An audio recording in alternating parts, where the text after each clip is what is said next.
En 2012, extrait des lectures 8996 et 97. Maître, bonjour.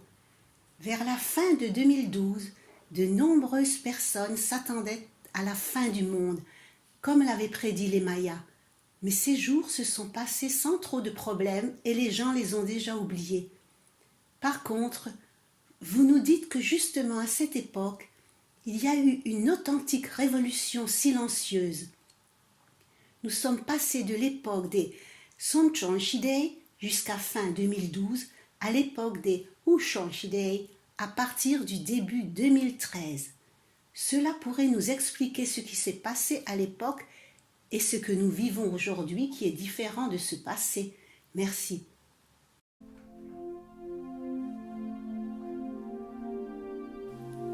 Nous parlons de la fin du monde depuis de nombreuses années maintenant. Ce thème était déjà présent dans les discours d'il y a des milliers d'années. Mais comment nos ancêtres ont-ils pu le savoir?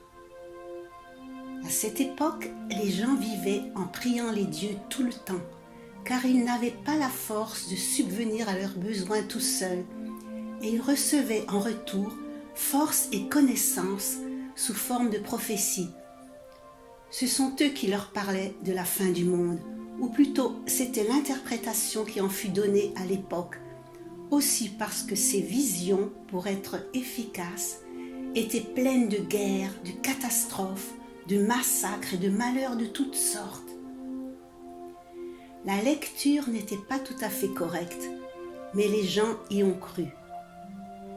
Quand, à la fin de mon étude, après avoir passé 17 ans sur la montagne à ramasser des ordures, je suis retournée au milieu de la civilisation, je n'étais pas du tout au courant de cette prophétie et j'ai commencé à écouter d'étranges discours sur la fin du monde. Quoi? Je me suis demandé, qu'est-ce qui va finir? Les gens disaient que tous les êtres humains, tout sur Terre, était sur le point de finir.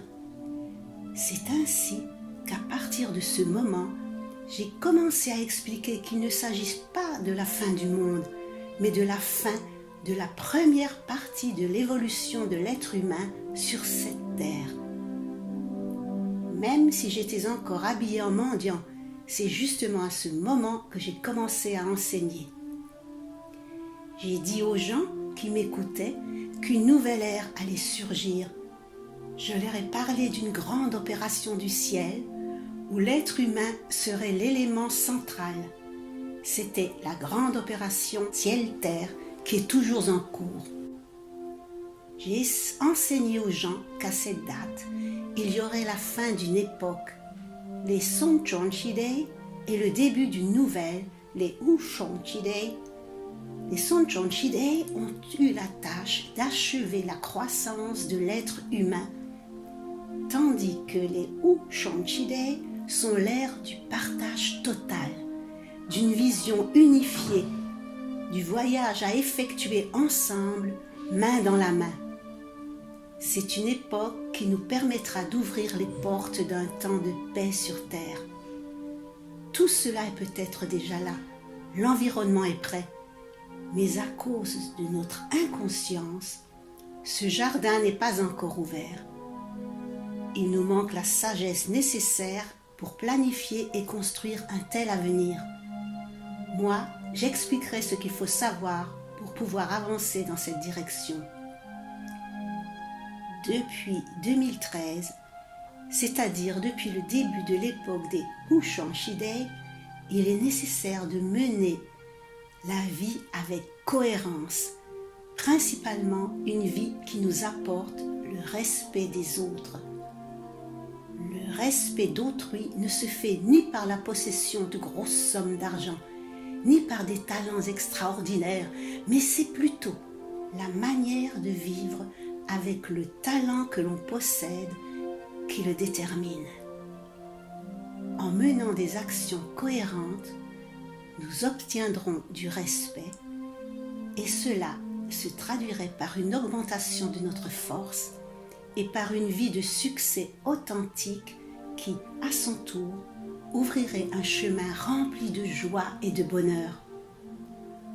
obtenir le respect des gens nous apporterait instantanément joie et bonheur. Mais pourquoi est-ce si important? Ce n'est qu'avec joie et bonheur que nous pourrions être complètement libres.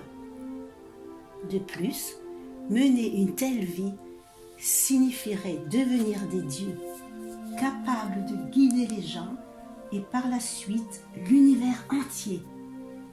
Il est donc nécessaire de mener jusqu'au bout une vie pleine de joie, de bonheur et dénuée d'attachement.